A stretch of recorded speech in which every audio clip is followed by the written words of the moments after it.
Hello बच्चा लोग, कैसे हैं आप लोग। आशा करते हैं आप सभी लोग स्वस्थ होंगे और जाओगे मत मस्त होंगे। तो आज के क्लास में हम लोग पढ़ने वाले हैं परिधि तंत्रिका तंत्र को, क्योंकि इससे पहले हम लोगों ने केंद्रीय तंत्रिका तंत्र में मस्तिष्क और मेर रज्जु को पढ़ लिया था। आज हम लोग उसी का अगला भाग है पढ़ने वाले हैं परिधि तंत्रिका तंत्र। परिधीय तंत्रिका तंत्र, ठीक है, इसको पढ़ेंगे परिधीय तंत्रिका तंत्र को। तो इसमें सबसे पहले हम लोग देख लेते हैं कि परिधि तंत्रिका तंत्र में क्या आता है। तो बेटा परिधि तंत्रिका तंत्र से में कपाल और मेरुरज्जु से निकलने वाली तंत्रिकाएं आती है, ठीक है ना। तो लिखते हैं इस तंत्रिका तंत्र में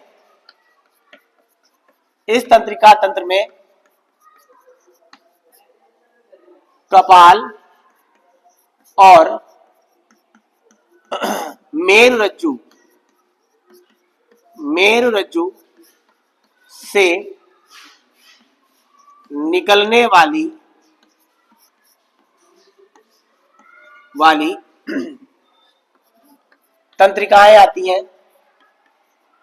तंत्रिकाएं आती हैं। ठीक है। कपाल और मेरुरज्जु से निकलने वाली तंत्रिकाएं आती हैं। अब देखिए, कपाल से निकलने वाली तंत्रिकाओं को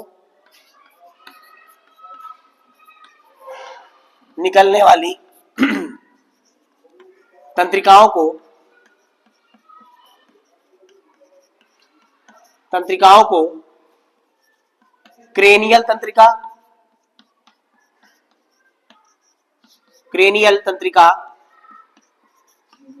एवं मेरुरज्जु से निकलने वाली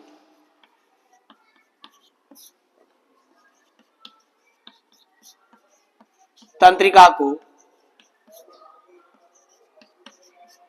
मेरुरज्जु तंत्रिका कहते हैं।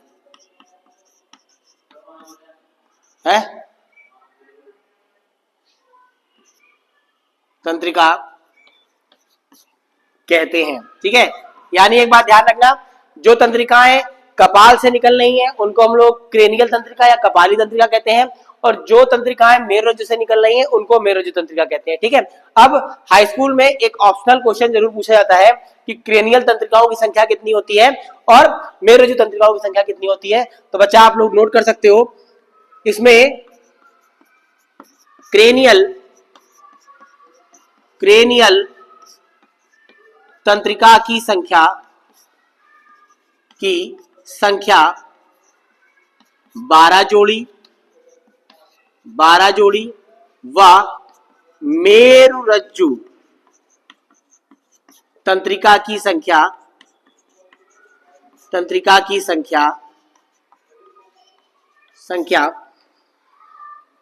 जोड़ी होती है।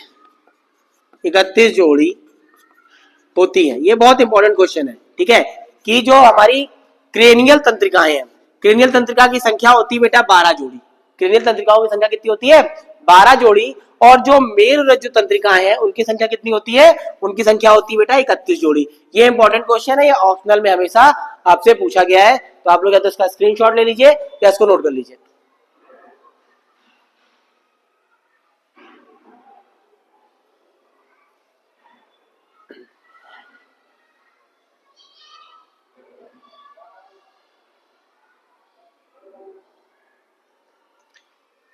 चलिए, इसके बाद जो अगला टॉपिक है वो है स्वायत्त तंत्रिका तंत्र, ठीक है ना।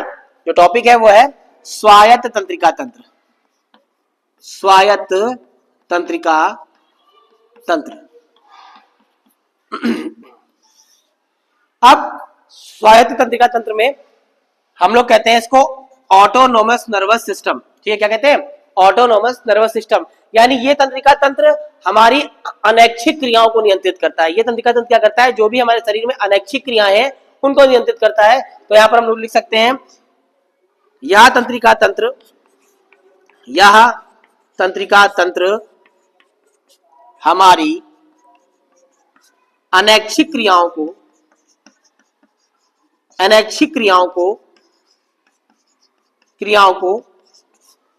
नियंत्रित करता है। करता है। ठीक है, ये क्या करता है, हमारी जितनी भी शरीर में अनैच्छिक क्रियाएं हैं उनका नियंत्रण करता है, जैसे हृदय का धड़कना, श्वसन, भोजन का पाचन, क्रोध का आना, ये हमारी अनैच्छिक क्रियाएं इनको नियंत्रित करता है। अब इनको दो भागों में बांटा गया है। ठीक है, तो यह दो भागों में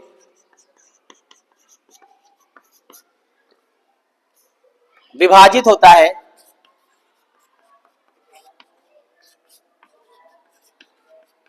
विभाजित होता है। नंबर एक, अनुकंपी तंत्रिका तंत्र, अनुकंपी तंत्रिका तंत्र, और नंबर दो, परानुकंपी तंत्रिका तंत्र, परानुकंपी तंत्रिका तंत्र। बेटा ये दोनों एक दूसरे के विपरीत कार्य करते हैं, और ये भी जब आप अनसॉल्व सॉल्व करोगे तो एक क्वेश्चन पूछा गया है कि ऐसा कौन सा तंत्रिका तंत्र है जो एक दूसरे के विपरीत कार्य करता है, तो अनुकंपी तंत्रिका तंत्र परानुकंपी तंत्रिका तंत्र के विपरीत कार्य करते हैं, यानी ये एक दूसरे के विपरीत कार्य करते हैं। जैसे आपको क्रोध आया, आपको क्रोध आया, और क्रोध आने के बाद थोड़ी देर बाद अपने आप क्रोध ठंडा हो जाता है, क्योंकि अनुकंपी तंत्रिका तंत्र ने क्या किया, क्रोध को बढ़ाया, और परानुकंपी ने क्या किया, उसको कम कर दिया। यानी एक दूसरे के विपरीत कार्य करते हैं। किसी डर के कारण आपके हृदय की धड़कनें बहुत बढ़ गई, ठीक है, तो क्या होगा, अगर ज्यादा तेज हृदय धड़केगा तो एक समय ऐसा आएगा कि ब्लड प्रेशर हाई हो जाएगा, उस समय परानुकंपी क्या करता है, उस हृदय की धड़कन को कम करना शुरू कर देता है। तो ये एक दूसरे के विपरीत कार्य करते हैं। तो अगर हम बात करें स्वायत्त तंत्रिका तंत्र की, तो इस तंत्रिका तंत्र में हमारी अनैच्छिक क्रियाओं को नियंत्रित करता है, यानी कि जो तंत्रिका तंत्र है हमारी अनैच्छिक क्रियाओं को नियंत्रित करता है। और इसको दो भागों में बांट दिया गया है, एक अनुकंपी तंत्रिका तंत्र, दूसरा परानुकंपी तंत्रिका तंत्र, क्योंकि दोनों एक दूसरे क्या करते हैं, विपरीत कार्य करते हैं। तो आप इसका स्क्रीनशॉट ले लीजिए। प्रतिवर्ती क्रियाएं,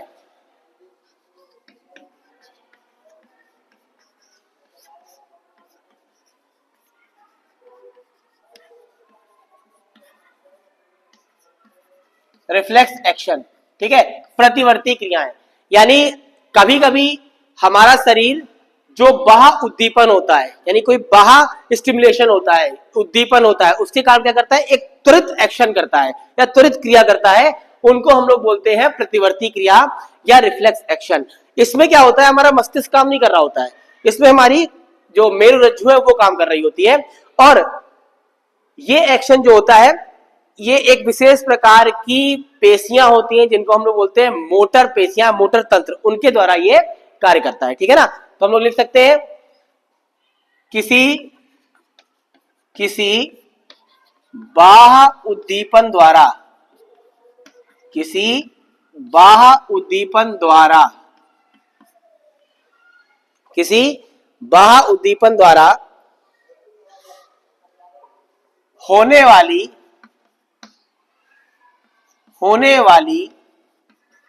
स्वचालित तीव्र और अनैच्छिक क्रिया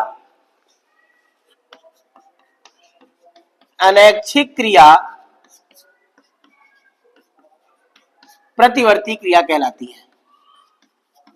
प्रतिवर्ती क्रिया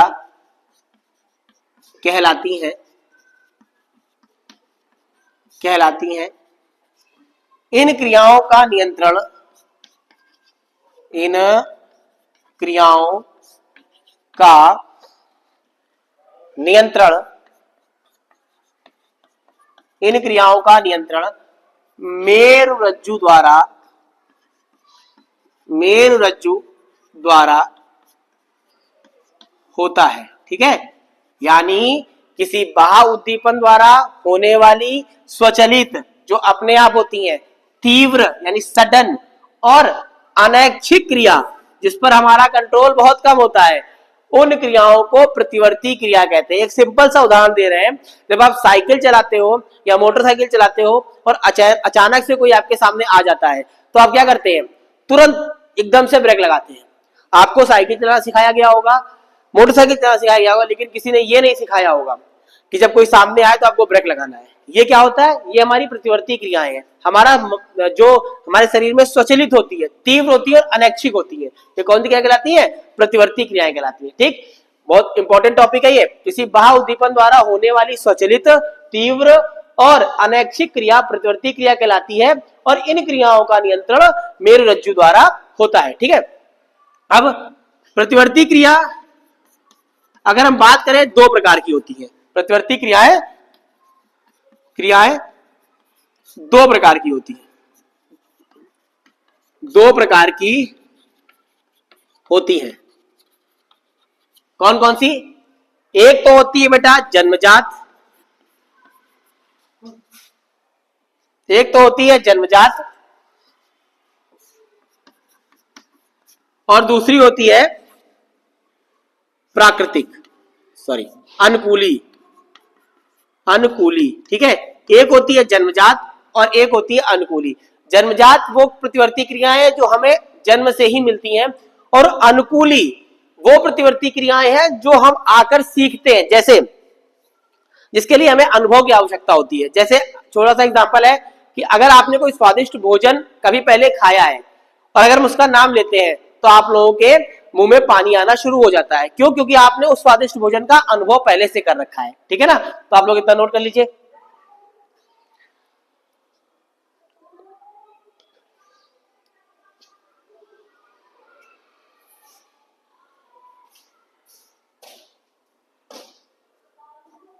ठीक है, अब हम लोग बात करेंगे जन्मजात प्रतिवर्ती क्रिया की। जन्मजात और इसी को बेटा प्राकृतिक भी कहते हैं, प्राकृतिक प्रतिवर्ती क्रिया। ठीक है, तो हम जानते हैं इस प्रकार की क्रिया के लिए, इस प्रकार की क्रिया के लिए पहले से किसी अनुभव की आवश्यकता नहीं होती, अनुभव की आवश्यकता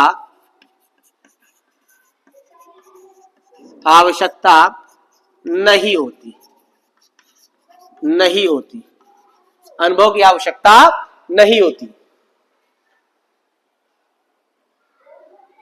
ठीक है, अगर जैसे की बात करें, अगर बात करें जैसे की, तो जैसे में आ जाएगा आंख के सामने किसी वस्तु के आ जाने पर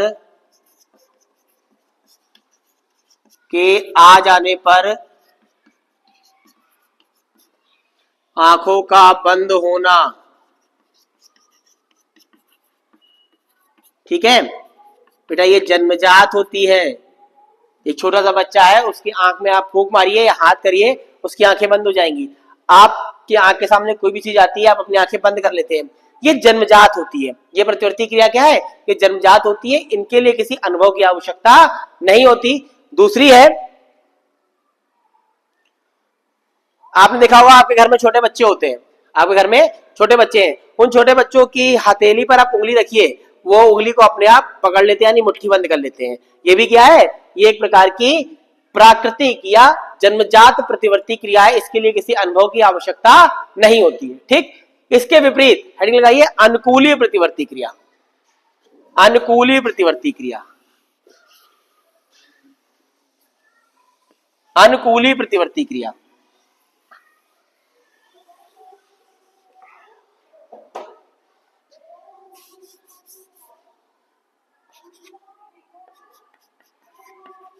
अनुकूली प्रतिवर्ती क्रिया। ठीक है, अनुकूली प्रतिवर्ती क्रिया, इसमें क्या होता है? इस प्रकार की प्रतिवर्ती क्रिया के लिए पहले से, या लिख सकते हैं इस प्रकार की प्रतिवर्ती क्रिया, छोड़ दिए, इसको छोड़ दीजिए, लिख सकते हैं इस प्रकार की प्रतिवर्ती क्रिया पहले से प्राप्त अनुभव द्वारा होती है। ठीक है ना, इस प्रकार की प्रतिवर्ती क्रिया पहले से प्राप्त अनुभव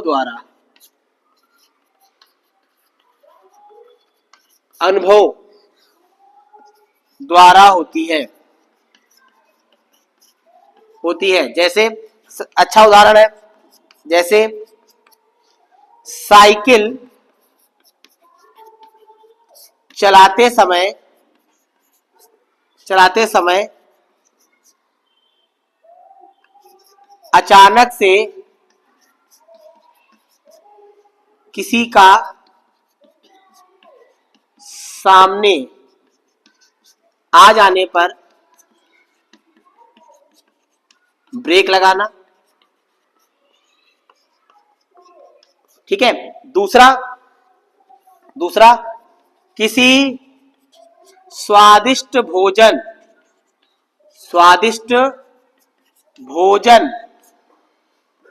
के नाम लेने से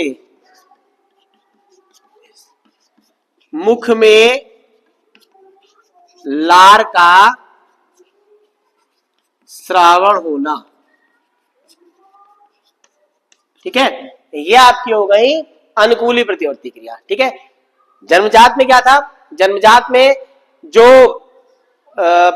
किसी अनुभव की आवश्यकता नहीं होती, वो हमें जन्म से ही मिलती है। लेकिन अनुकूली में क्या होता है? इस प्रकार की प्रतिवर्ती क्रिया में पहले से प्राप्त अनुभव की आवश्यकता होती है। जैसे साइकिल के सामने कोई आता है अचानक से, तो आप क्या करते हैं? ब्रेक लगा देते हैं। या किसी स्वादिष्ट भोजन जिसका आपने स्वाद पहले ले रखा है, उसका नाम लेने पर मुंह में क्या आता है? पानी आता है। अक्सर लड़कियां जब बताशे का नाम लेते हैं तो उनके मुंह में पानी आ जाता है। ये इसका सबसे अच्छा उदाहरण है। किसका? अनुकूली प्रतिवर्ती क्रिया होगा। तो आप लोग इसका स्क्रीनशॉट ले लीजिए, इसको नोट कर लीजिए।